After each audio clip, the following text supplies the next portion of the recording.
Well, we got about a minute. Woo! I'm hot. Got about a minute in order to know, so finish that story you're telling. It's done. Oh, it's done? I was hoping to hear the end of it. All right. Good morning, everybody. Good morning. Sound like really loud. Am I really loud? No, you Oh. sound good. I had 2 pots of coffee this morning, so I'm sounding really loud to me. We've got a real interesting lesson this morning, and looking forward to talking about it. Last week's lesson was really good. The one thing that just kept sticking in my mind about last week's lesson, the week before that, who has ever wrestled with God? We all have wrestled with God if you're in your Christian walk. And I just kept thinking about that over and over and over. I was like, especially in our early days, we're like, oh, do I really need to do that? Is that important? Should I really act like that? But as we mature, as we walk, we start to see that it's less of us and more of Christ in our life. And we see the importance of it. And we're like, do I need to make that 6th trip to the buffet? Maybe not. But so everything in our life, people are watching. And I just thought about that wrestling with God. And I heard one pastor preach on that. And he preached it. He didn't think it was a physical wrestling match, like 2 boys wrestling. He is like, I believe he truly wrestled with God in his hip. But I think it was emotionally and mentally. He was wrestling with everything that was going on in his life. And so there's a lot of different things, but I just kept thinking about that wrestling with God. Today's lesson, we're going to continue. And how many men have brothers? If you're a man, you have a brother in your family? All right. How many ladies have sisters? Well, it's different. I mean, there's a difference between, the reason I asked it like that, me and my brother would have knockdown, drag-out fights. We would possibly, and if you ask my mom, she would concur that we did, we would destroy things. I mean, just 2 boys. He was a year younger than me, and we had 2 boys that were a year apart. And now we got 2 grandkids that are 2 boys that are a year apart. So I've seen destruction for 60 years with boys. So that's the reason I asked the question that way. Now, I know that ladies fight, but it's a different type of fight. Sometimes. You know, it's more of that word calling and I'm going to steal your boyfriend. And, no, I'm just kidding. And I had a sister, and I fought with her, but my dad was real quick to stop the fight, and I'd get in trouble over it. So I know that there's a difference between how we fight. And I got in trouble over my sister a lot, so when Debbie and I had 2 boys, I said, that's it. We're not having any more kids because I don't want a girl in the family. So we just stopped at 2 boys, but it was just a joke. But we've seen our 2 little grandkids this weekend, and I had flashbacks. So if I just start going on chasing a rabbit, Debbie will have to stop me. But they're 2 and 4, and the chaos is constantly going. And I've heard of terrible 2s, but the 4-year-old's going through terrible 4s. And so, I mean, even this horrible 4s, even this morning, the 2-year-old went out and found him a big stick, and he was helping Debbie feed the birds. Guess what the 4-year-old wanted? That stick. I mean, we have plenty of sticks, trust me, but he wanted that stick.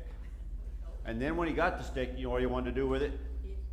He wanted to break it and hit his brother with it. So, yeah, we've seen some crisis this morning. I had to pray through the whole thing several times. But I'm here, and I'm going to try not to have flashbacks to that this morning as we talk about 2 other brothers. And we've talked about these 2 brothers for quite a while. And I was telling Jamie, as you study this lesson, as you talk about these 2 guys and their brothers, sometimes, depending on where you're at, what's going on in your life, you kind of feel bad for Esau. And you're like, man, he just got cheated out of so many things. And then sometimes you look and go, look at Jacob. Man, his mother loved him. He took advantage of things. And he was just the golden child. And so, I mean, depending on what's going on in your life, and that changes daily, weekly. sometimes hourly, depending on what's going on in your day. We can look at this story many different ways. But and I was talking to a friend of mine that's going to give his testimony, Mike, the one that we prayed for that had the bypass and lost his leg. He's doing his testimony today at a church. And we was talking yesterday about that.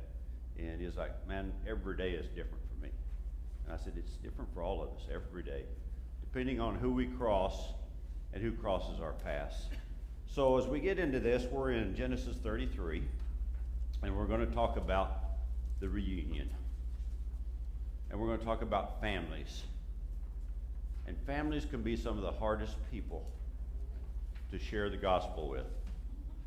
And why is that? Because they know our whole story.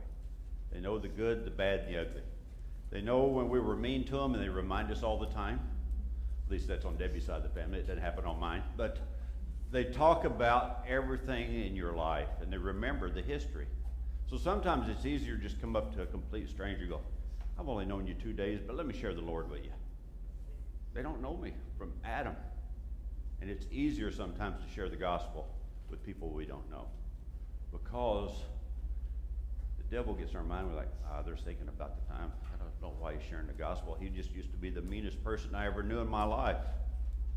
But let's read and see what goes on here.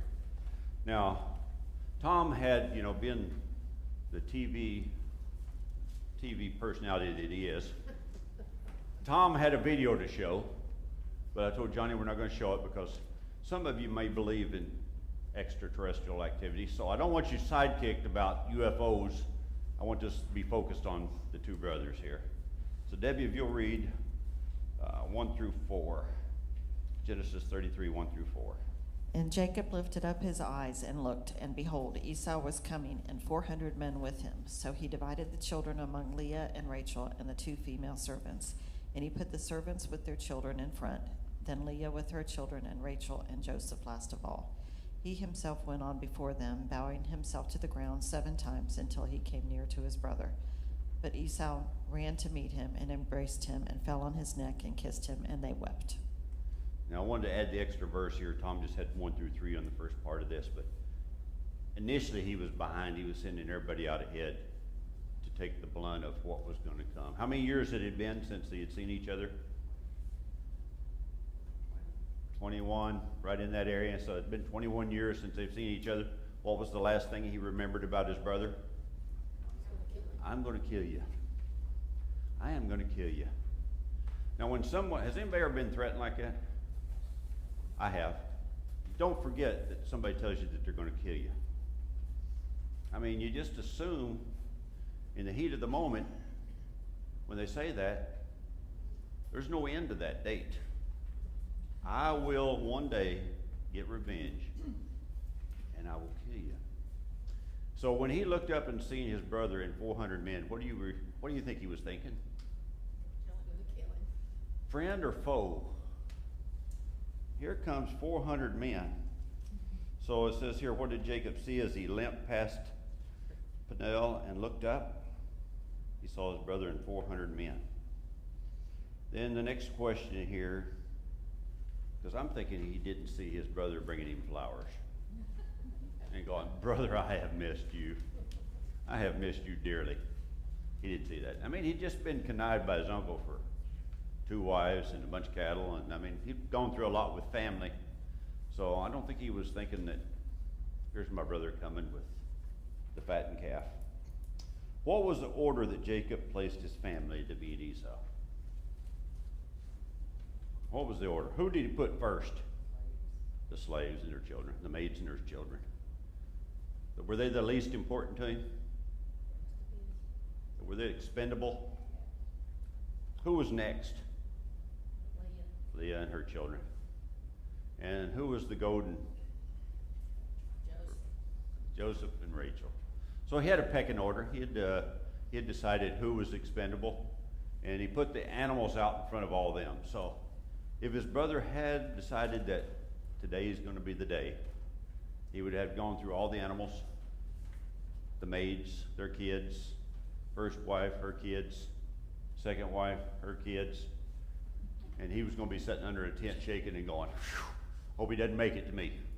I mean, that was the plan initially, but we see in verse 4 he decides that he has a change of heart. Why do you think, and we talked about this, Jacob chose this order? Who do you think he loved the most? Well, he did love himself quite a bit. But who did he work the hardest for? Rachel. And her son was the closest to him. I mean, now we all, as we go through this lesson, and I was reminded as we go through this lesson, as you read the Bible, it's not about just reading a book. It's about applying it to your life. Do we have pecking orders in our family? Let's be honest now, we're in church. Of course we do. It's a human heart. Now, we may not go around and we may not post on social media going, this son is the favorite. This grandson or granddaughter is my favorite. But within our hearts, sometimes we have favorites. This morning, the 4-year-old had a meltdown and the 2-year-old was running around with his puppy chasing him with a stick. Guess who my favorite was this morning? It wasn't the one having a meltdown. It was the little 2-year-old out there with his doggy. It was like a Mark Twain moment. There he is with his little dog and his stick, running around in his diaper feeding the birds. I mean, you couldn't have had a more Norman Rockwell painting picture moment than that. Then on the other end of the house was a 4-year-old having a meltdown because he didn't have the stick. It's like, oh my goodness. I asked Debbie 3 times, is it time to go to church? We can be 2 hours early, it doesn't matter. She made me stay through the whole thing. But there was a pecking order, and we're going to see later on that when we start doing pecking orders and we start having favorites, what are we setting ourselves up for? Something's going to happen. We're going to be let down. People let us down all the time. That little 2-year-old with his little dog and his stick this morning, next week when I see him, he may be beating the dog with a stick, and I'm like, oh my goodness. He takes after his grandma. But people are going to let us down. And we've got to remember that God is the only one that truly is not going to let us down. But people will. So when we start having family members and friends, and we're like, I love this group of people more than I love anybody else. Somebody in that group is going to let you down, and you're like, I love this group except for that one person. And we start picking them out. And we don't remember sometimes that those other people are going, I just took him out of my pecking order. So people are looking at us the same way. Next question says, does this say anything, talking about the favoritism here, does this say anything about why God meant one man to have one wife? I could teach a whole lesson on this right here. Anybody that thinks they want more than one wife probably has never been married. Or same for husbands. I'm sure you ladies find fault in them, your husband every now and then. Daily, hourly sometimes. But what does God say about one wife and one man? That's his plan. That we should leave our mother and our father and be united as one. In the Old Testament, they had multiple wives, concubines. You find it interesting that in all these where they had multiple wives, concubines, maids, and everybody's like, honey, I'm just really mad at you. Go sleep with my concubine, have a kid. Does that ever work out? No. It doesn't work out. And it shouldn't work out. That's how we got to treat each other. So we see that here. And I'm just going to go ahead and get on past that before I get in trouble. But the next question says, by what name is Jacob referred to in Genesis 33:1 and why? What name is he using? Jacob. What's his real name? Israel. Why is he using Jacob?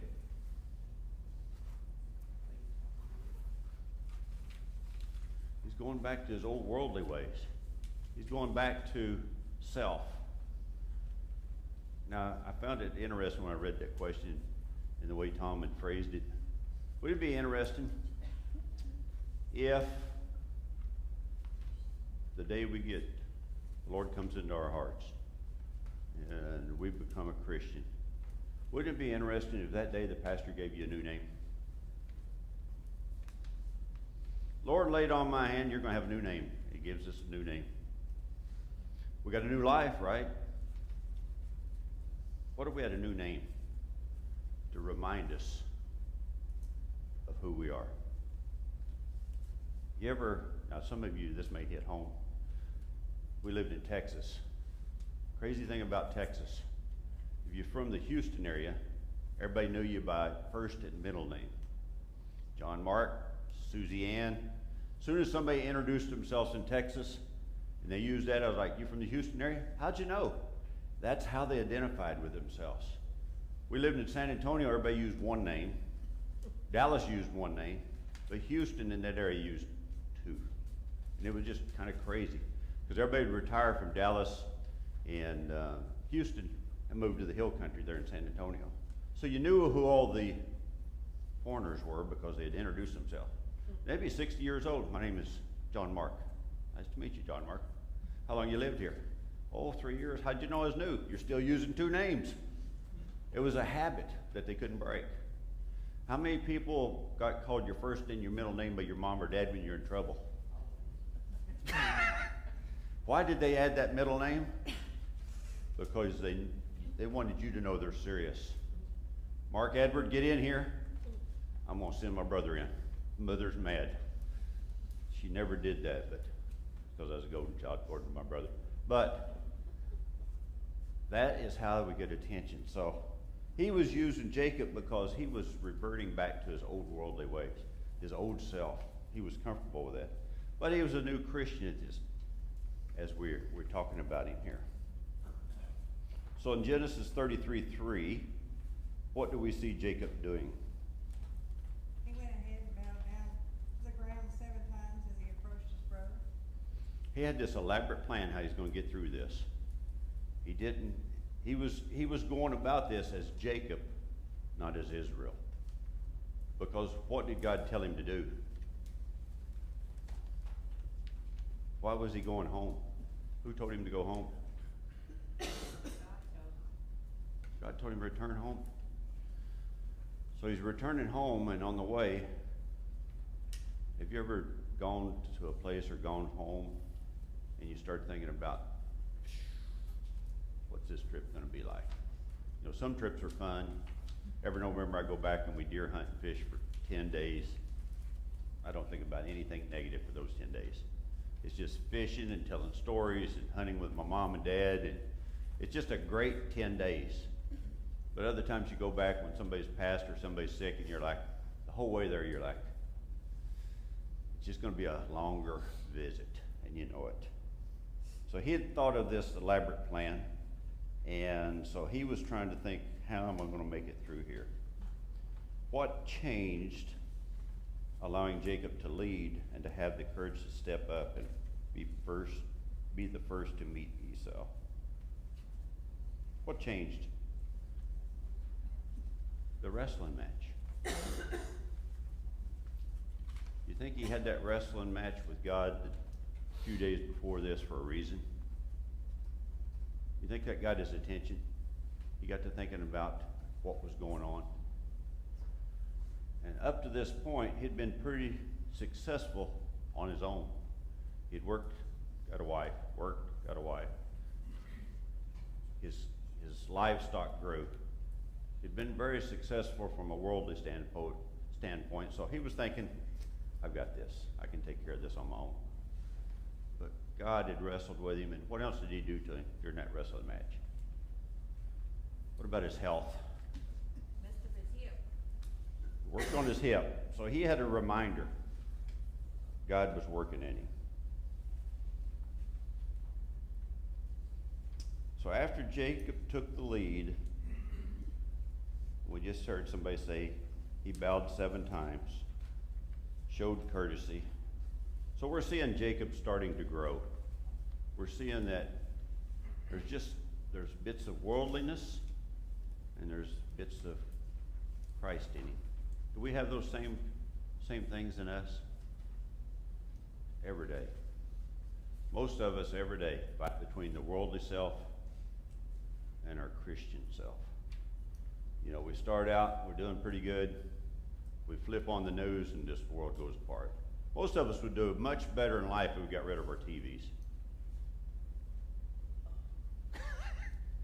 I know it makes a lot of people sad, but a lot of times we get fired up when we turn on the news or we see something on the TV or social media.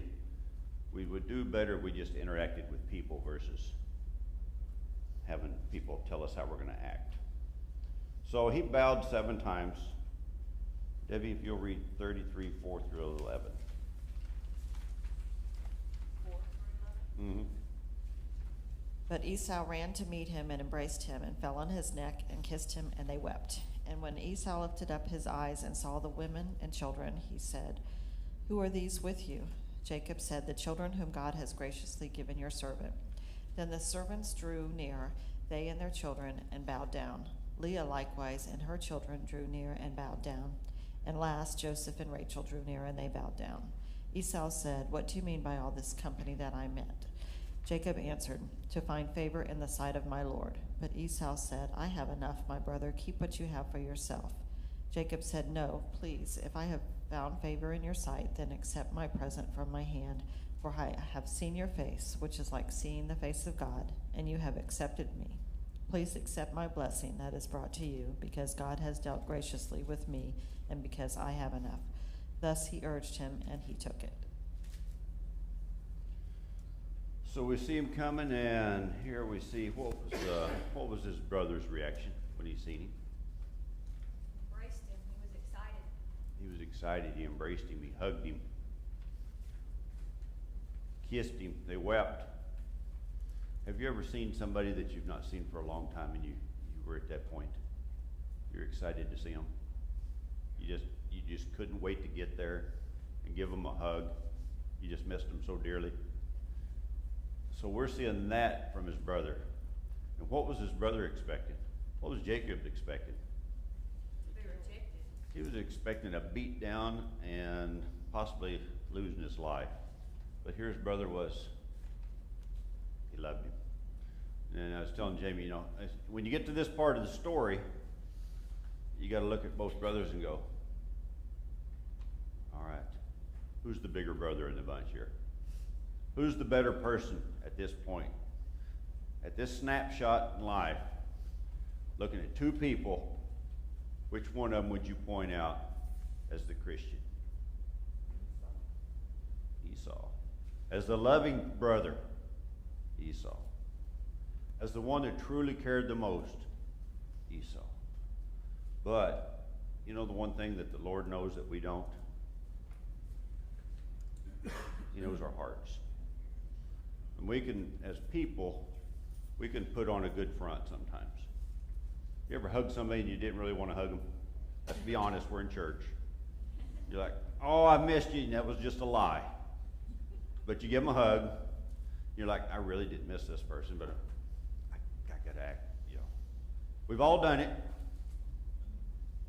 Is there anybody that hasn't done? No, I don't want you to, because then what, I'd stop and pray for you. So we're not going to do that, but we've all done that. It's just our human nature sometimes. We want to make them feel better. And so we will tell a little white lie. "I missed you." And in reality, the day could have went by without the person showing up in your life. You would have been just as happy, maybe a little happier, because it brought up memories. What do you think that Esau taking the initiative in the encounter with Jacob? Does anybody else have any other thoughts about the brother at this point? Do you think he was conniving? I mean, you'd have to go back to your own interaction with your own siblings or your kids. Do you think there was anything else going on in his heart? Or do you think he was just truly excited about seeing his brother?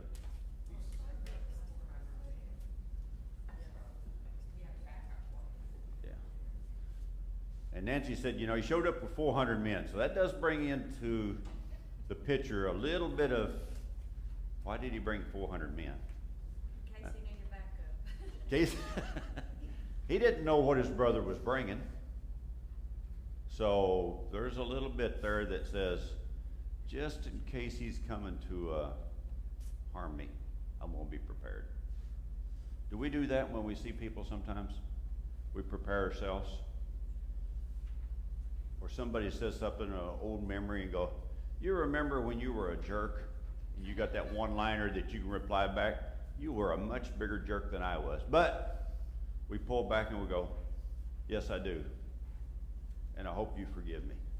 That's the response we're supposed to have. But it's so much easier to give a ungodly, a human response. Because if somebody hurts us, we want to hurt them back if we're not careful. The human side of us does that. So there is some question why he had 400 men. Could have been a bad side of town, so he needed to protect himself on the travels. There was a little bit of craziness going on back then. But the next question here says, what does this say about moral people?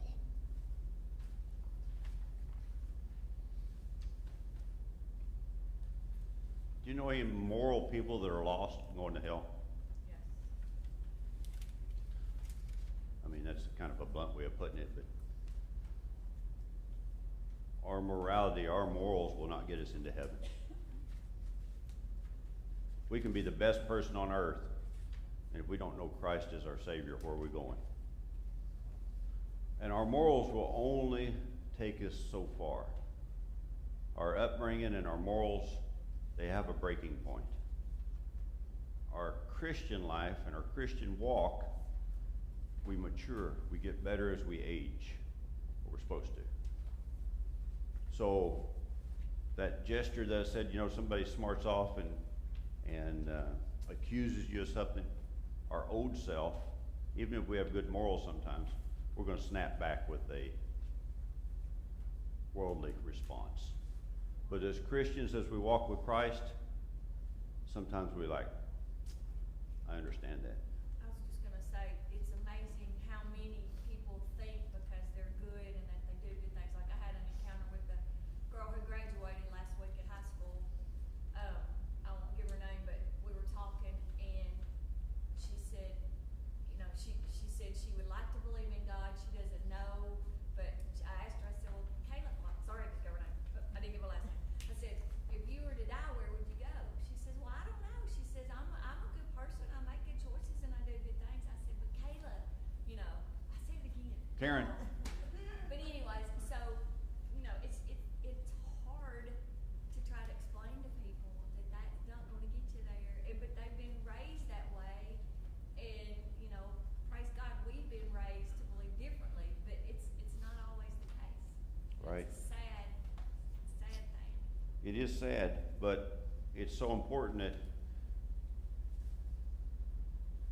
exactly along that lines, as Christians, we've got to explain to people, this is not going to get you into heaven. So if we truly love this person, we've got to be able to share that in love without beating them down or without tearing them down. And sometimes it's like, he or she thinks they're going to heaven. Bless you, brother. And we just walk away.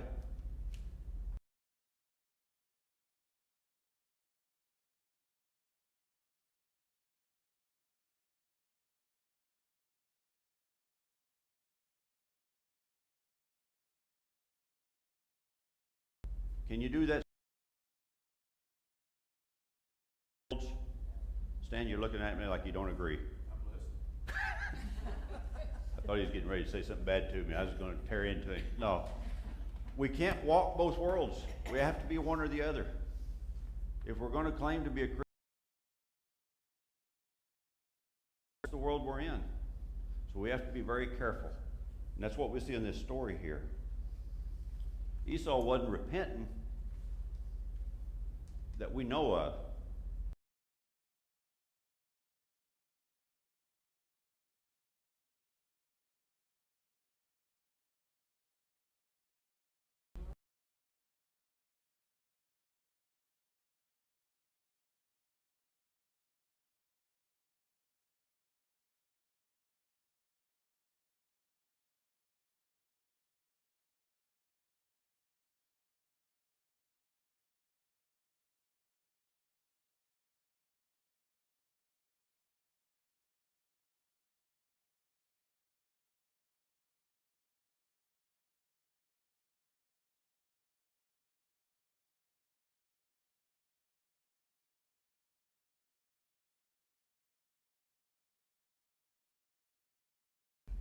I mean, when we got into the goats and we got into the genetics, and we started out with 6 old mangy brush goats that Debbie loved, and I hated them things because they were always getting in trouble and standing on top of things. And so I moved into the high dollar goats that we could sell for more than $25, and they wouldn't eat every rose bush that we had.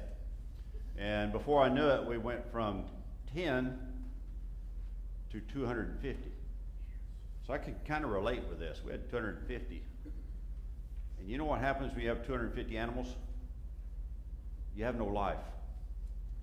You're working all the time with those animals, you're feeding those animals, and you're trying to sell those animals because the feed costs money. So you got to, at one point, I mean, we got into it big and the Lord blessed it and it was amazing, and I thank God that it's over. But when we had that many, and they were all show animals, so you had to track their registration. It's like show horses or Angus cattle. At the top of the game that we were playing, our feed bill alone was between $5,000 and $6,000 a month. So I had to sell more than that to even think that I was breaking even. But I quickly realized, so when I seen 550 animals here, I was like, that was a lot. Now that was just a small portion of Jacob's herd and flock. So was Jacob worth a lot of money? Yes. Yeah, he was doing well. He was the Bill Gates of goats and sheep. I mean, he was doing really well. But did his brother want him? No. Do you think he was doing really well? Yeah, I think he was doing well. So he looked up with his 400 men going, phew, do I want to push 550 animals back to the homestead? Not really. We've got plenty of back home. But did he take them? Why did he take them? Be polite. Huh? Be polite. Be polite. But there's a little bit more deeper meaning than that. Why did Jacob insist that he take those animals? Was it going to make things even? No. Was it going to make things better? Kinda. Because if I give you something knowing that you hate me, and I say, Nancy hates me, and the only way I'm going to make up, Ken told me a couple weeks ago she wanted a new car.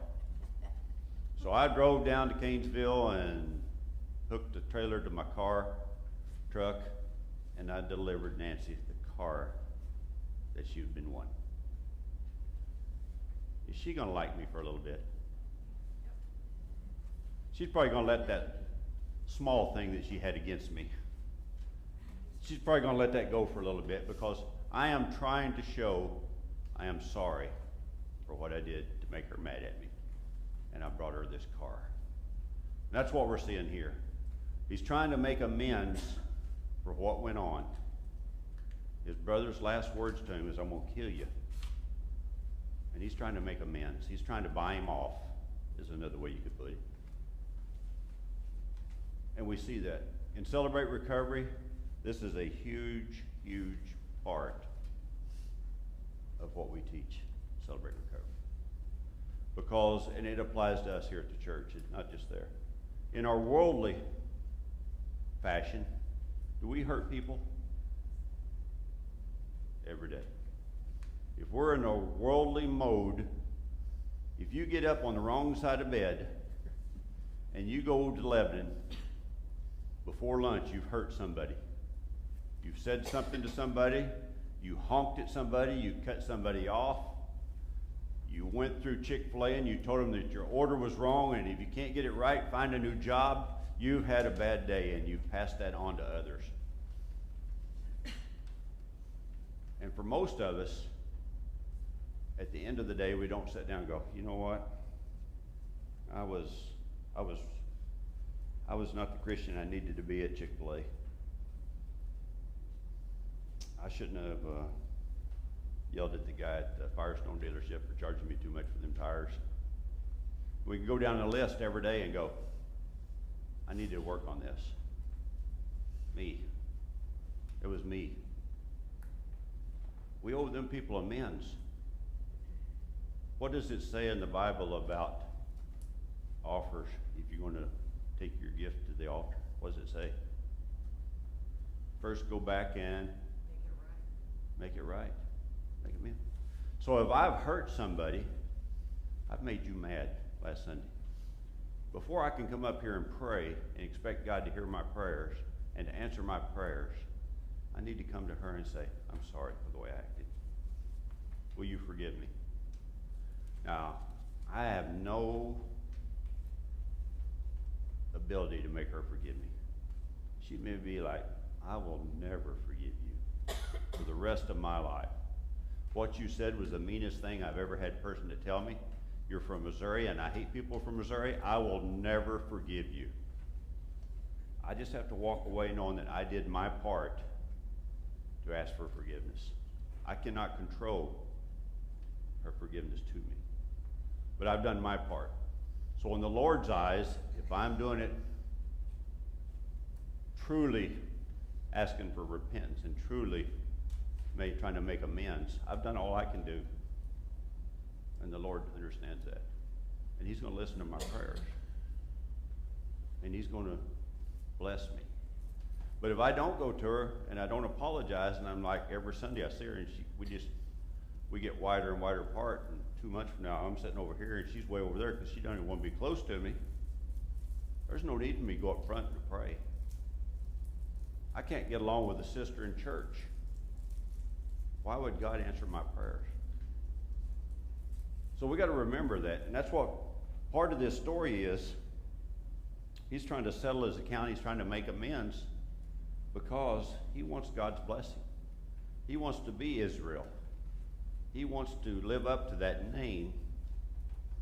So he's got to get rid of the worldly Jacob and become more and more Israel. And that's just like us, our walk. You know, as I read this lesson, I kept going through it, and I got to this point. I would say that if I had you to take out a piece of paper right now and put down 3 people's names that you need to make amends to, most of us could think of 3 people that we need to call, email, or see that we need to make amends to. Family members, friends, or somebody that we thought cheated us in the last week. Because we live in the world, and we have to make those amends. So that part of this, when I got to this part of the lesson, it got me to thinking, who do I have a grudge against? And every week, Tuesdays and Thursdays, I teach Celebrate Recovery. And we ask this same question every single week. Because the guys and gals going through Celebrate Recovery, a lot of them are lost. So there's a lot of grudges, a lot of amends. As we walk with Christ, we should have less and less grudges and hateful thoughts to people. But we're all human. So we just got to be very careful. We got to pray up, we got to steady up, and we got to know that God's with us and we're representing Christ. And so we got to act that way. Hey, do you think it's interesting that Jacob never called his brother by his name? He called him servant, he called him my Lord, but he never addressed him as Esau. Again, I think a lot of that was to pacify him, to go, you know, I'm littler than you. You are the big dog, I'm the little guy here. And it's a little bit of the humility, and that's where we have to, as Christians, have to be. It's not the worldly side of us. Does everybody find humility to be easy? No. Let's be honest. Being humble in every day of the week and being the humble person in every argument, it just doesn't come naturally to us. But as Christians, we have to be. We have to show that side of us. Because if you're in an argument, you're in a discussion with somebody and it gets tense, if you're not showing that, it's just going to be a battle of the wills.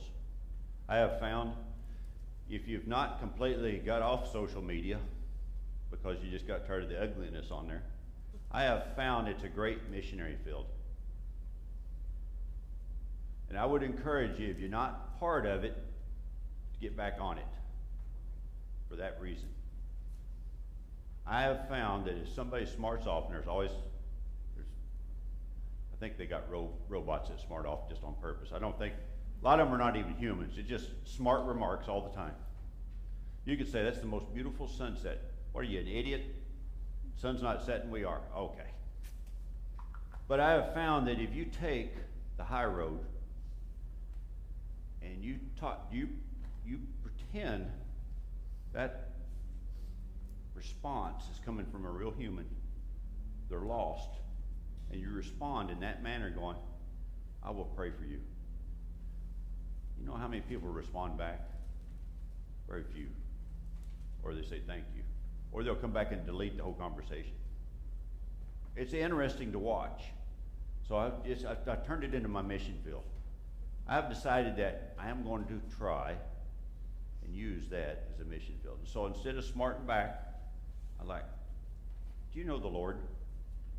You ask that question and somebody's smarting off to you on social media, it's amazing how many people delete their comment because they have it reversed. They're expecting you to smart back, but instead you go back and go, do you know the Lord? I'm going to pray for you. That comment is gone. So treat it differently. Then we get into, I like this part about Tom's question here. What question did Esau fail to ask Jacob? Now his answer, I didn't see this answer coming because I didn't see it in the question here. He said they're 61 years old. As we get older, what do we talk more and more about? A past and our health. How many times do you go up to an older person and you're just checking, hey, how's it going? 10 minutes later you leave and they've told you all the things the doctors have told them in the last 25 days. You're like, whoo, mercy, I'm going to pray for you. For some reason, for a lot of people, as we get older, we want to talk more about our health. You know, we go up and say, that's a nice car you drive, Johnny. Yeah, but you know, my back and my arm, and next thing you know, we've lost track of the car and we're talking about, so it's an easy subject to talk about is our health. But Tom put down here, he did not explain, he did not ask why he was limping. I didn't see anything in the text that would have shown that he's seen him limping.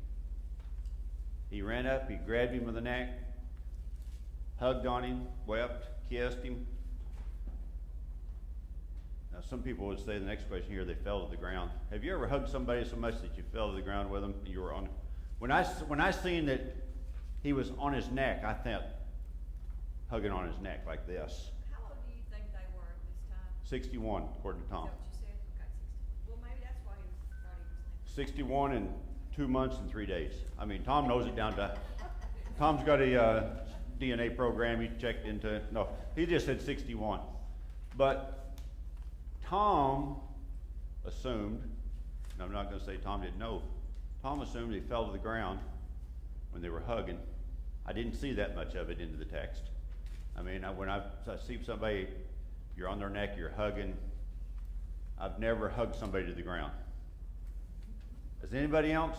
I just saw something on the news last week. This girl, she was Down syndrome. She was graduating from college, and her daddy was the president or whatever, and he was giving her a diploma, and she ran into his arms, and they both fell. Did y'all see that? And that could have happened here. I mean, his brother could have come up, run, and hugged him, and due to his hip being dislocated, he fell to the ground. But don't you think the next conversation would have been, what's going on here, brother? But he didn't say anything about his limp. So I found that kind of interesting. Because he accepted it. He accepted it. That verse has been jumping out at me this whole time. Verse, and I may be getting it here, I'm not sure where you are, but verse 10, Jacob says to Esau, now that I have seen your face and you have accepted me, it So you see him completely new. He's a new person. He just loved him. I mean, he didn't see his killer brother. They didn't see the fight that they had. They seen the love for each other, the new creation. And that's what, Tom said here. He said, Jacob did not get up or reveal his limp. I didn't get that far into it. I was like Stan. I just seen that you're just overwhelmed with seeing each other. And being deployed, I'd come home after being deployed and see Debbie and the kids. It was just great to see them, especially if it was in a bad place. We were separated, so it was nice to be home. And so he didn't talk about his limp. But Tom looked at it, and it goes right into what Stan just said. I've seen your face, and it's like seeing God's face. You've accepted me. You've accepted me for who I am. And that's the way we got to be. If we're not careful, we accept people, but we accept people with strings attached.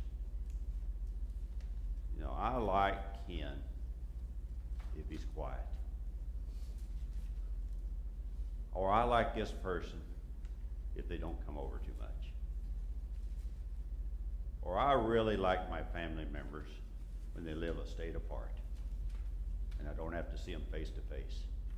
Is it easier to get along with somebody over the phone than it is face to face? Most of the time. Most of the time. Why is that? Because we don't have this. We don't see them face to face. Most of the communication we have with people is nonverbal. If you're talking to people, you probably read more into the nonverbals than you do the verbals coming out. You say something to them and their face, Debbie told me this morning, that's the reason I thought of it. The meltdown child finally came to the table, and his mom wanted to bring him back into the fold, kind of. And after he's sitting there eating about a half a biscuit, half of his breakfast, he decides he wants to pray. He wants you to pray. He wants me to pray for him. I'm like, son, you need a lot of prayer at this point. Now, the worldly side of him is like, I don't have that much time. I got to teach Sunday school. But he didn't want, he's 4 years old. His prayer was more of, not, I want you to pray for breakfast. We were already done eating breakfast. His prayer was something else. And I was like, I didn't see it. He wasn't looking at prayer as we're talking to God, and I know he's only 4 years old, but I meant it more for his mom and dad. Prayer over your meal, praying to God, is not a trick. It's not something we just stop and just do just to make everybody happy. But the look on your face when you were saying it, Yeah, because trust me, I don't like meltdown children. I don't do well with, everybody's got a gift. Mine starts when they're old enough to walk and fish. When they're still packing a dirty diaper and throwing up on you all the time, that's grandma's gift. Grandpa comes in at this age. And we all have different things that we do. And so I was trying to think of how I could explain that to him. And everybody that was involved, not the 4-year-old, but everybody that was involved. Mark, But did Esau ever become a godly man? Do we know that? we do not know that. Unless I don't think that we know it. We see things that he done, and we see things that he's doing here, but do we know that he accepted and became godly? We don't know the rest of the story, as Paul Harvey would say. Mark, I think it's interesting that verse 4 uses the same language that Jesus used in the parable of the prodigal son. Esau was the one. Esau ran to meet him and embraced him and fell on his neck and kissed him, and they wept. And those are the same words that Jesus used in the prodigal son. That the father, the prodigal son had all this plan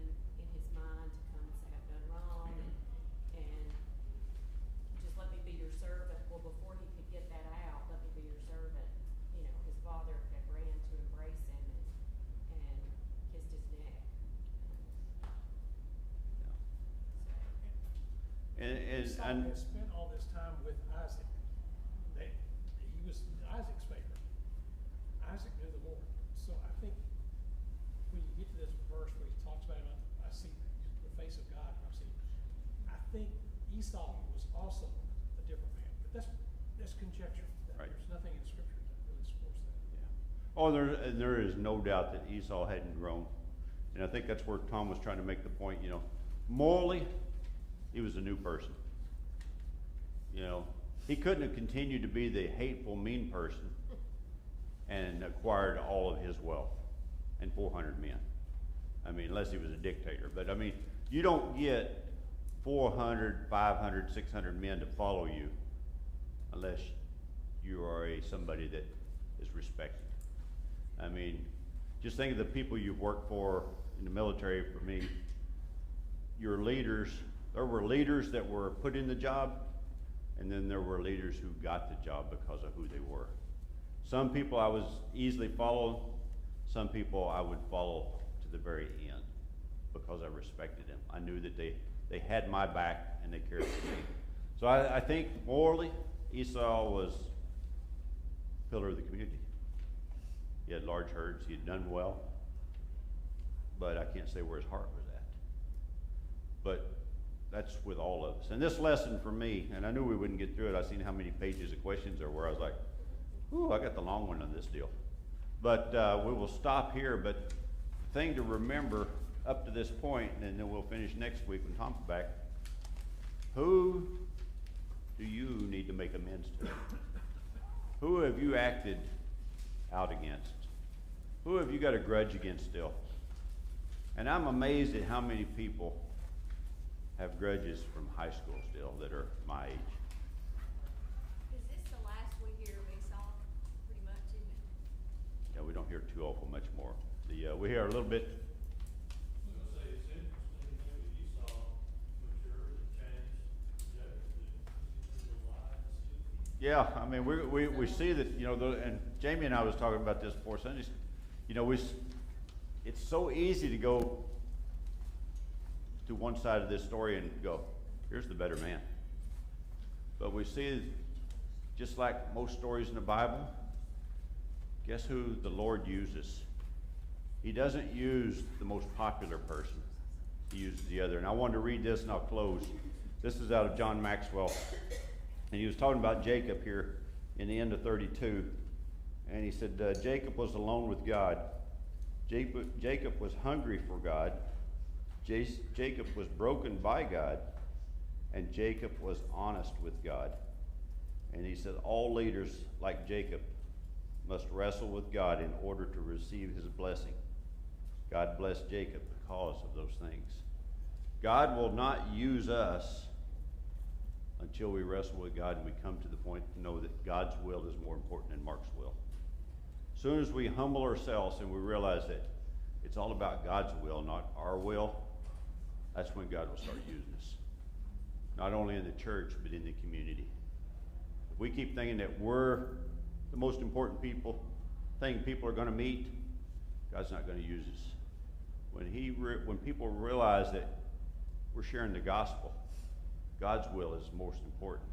That's when, and as Ken says, we'll see later on here, that's when we start putting God first in our stories. And we take the me and the I out of it.